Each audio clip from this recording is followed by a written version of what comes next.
how would you react if a family member was declared dead and then came back to life a few hours later? Being buried alive is one of the worst scenarios imaginable, and a fate that almost befell a woman who was brought to the emergency room at a hospital in Ecuador.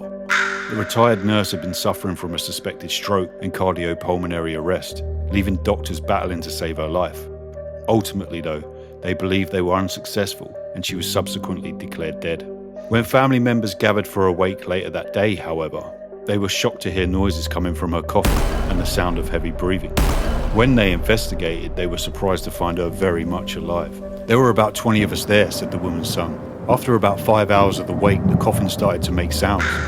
My mum was wrapped in sheets and hid in the coffin, and when we approached, we could see that she was breathing heavily. The woman, who was still alive, was then rushed back to hospital. But sadly, after 7 days in intensive care, her family said that she passed away on Saturday, June 18th, 2023.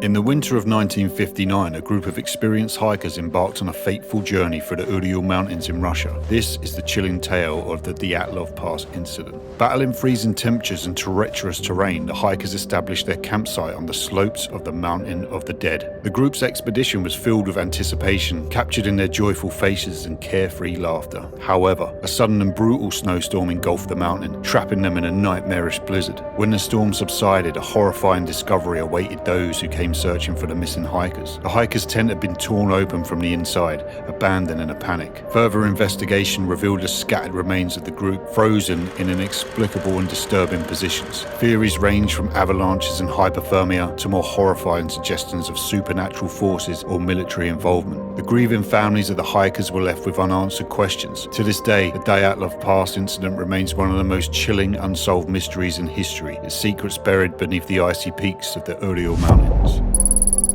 In 1947, the mysterious case of the Babushka Lady unfolded during the assassination of President John F. Kennedy in Dallas, Texas. Among the countless spectators present that day, a woman wearing a headscarf and coat stood close to the scene, capturing the events on film with her camera.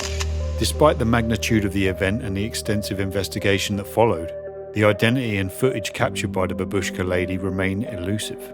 When investigators requested her footage to aid in the inquiry, she never came forward, vanished from the scene, and was never identified or located. Numerous theories emerged speculating on her role and possible knowledge of the assassination. Some believe she was a government operative gathering intelligence, while others suggest she possessed critical evidence that could unravel the mystery.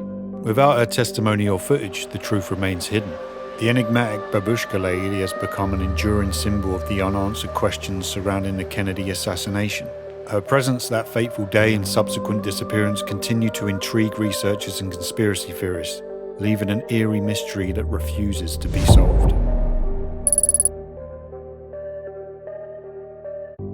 In the late 19th century, in a small village in Hinterkaifeck, Germany, a series of bizarre and gruesome events unfolded. The Gruber family, consisting of Andreas, his wife Kazilla, their daughter Victoria, and Victoria's children, Kazilla and Joseph, and their maid, Maria, lived on a secluded farm. On a cold evening in March 1922, the entire family and their maid were brutally murdered. Investigations revealed that the murders had taken place days before their bodies were discovered. What made the case even more chilling was the fact that the murderer had remained in the farmhouse after the killings, possibly even living there and consuming food from the pantry. Despite extensive investigations, the police failed to identify the culprit. Suspicion fell on several individuals, including family members, neighbours, and even a former suitor of Victoria. However, no conclusive evidence was found, and the case remains unsolved. Over the years, numerous theories have emerged, ranging from a disgruntled former employee seeking revenge to the work of a serial killer. Some even suggest supernatural elements, claiming the farm was cursed or haunted.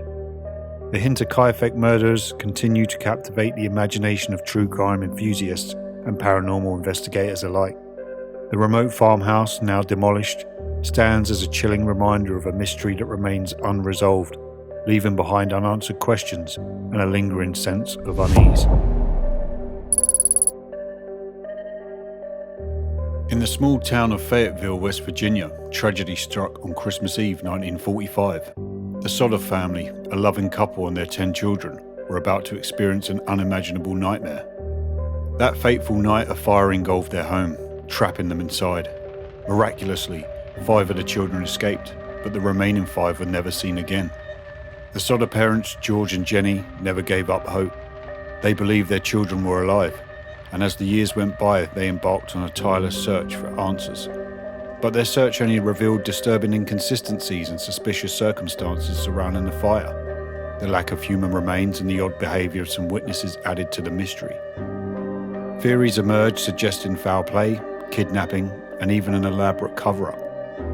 To this day, the fate of the Sodder children remains unknown. Their disappearance a haunting enigma that has captivated generations.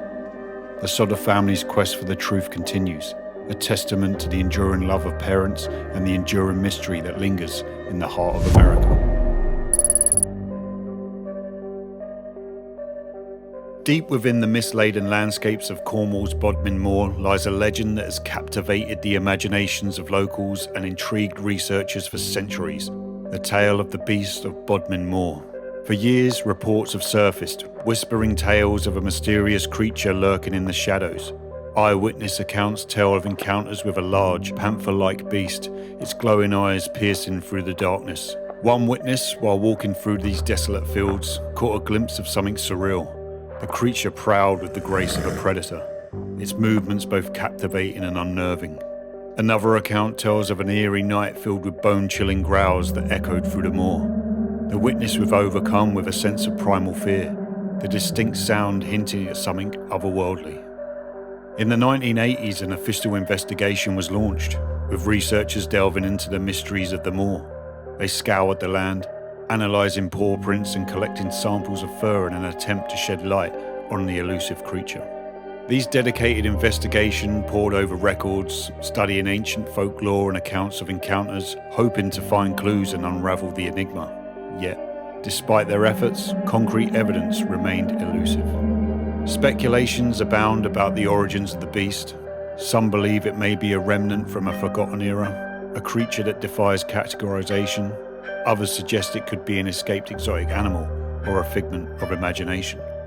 Bodmin Moor, a place where myth and reality intertwine, where secrets are whispered by the wind and the legend of the beast endures.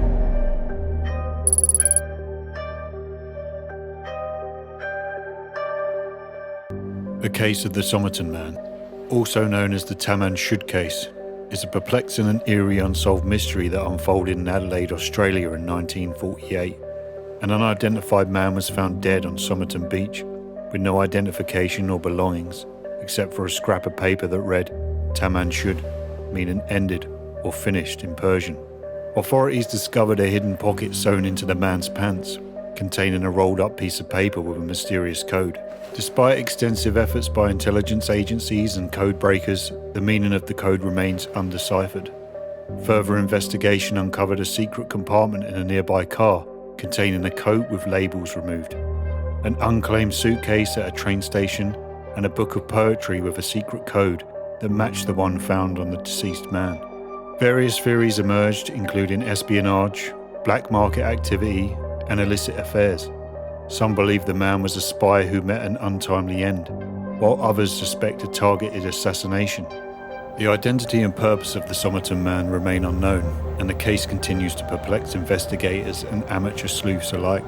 The Somerton Man's enigmatic death and the unresolved code surrounding the case have sparked countless theories and speculation, making it one of the most enduring and chilling unsolved mysteries in Australian history. The snallygaster is a dragon-like creature that supposedly plagued the South Mountain region of Maryland, United States. Some reports describe it as half reptile, half bird, with a beak lined with razor-sharp teeth. It swoops down from the sky to pluck farm animals, pets, and even small children, carrying them off. Others describe it as having wings and octopus-like tentacles coming from its mouth, which it uses to seize its prey. Originally sighted by German immigrants in the Maryland, Pennsylvania area in the 1730s, stories of the snallygaster persisted well through the 1900s.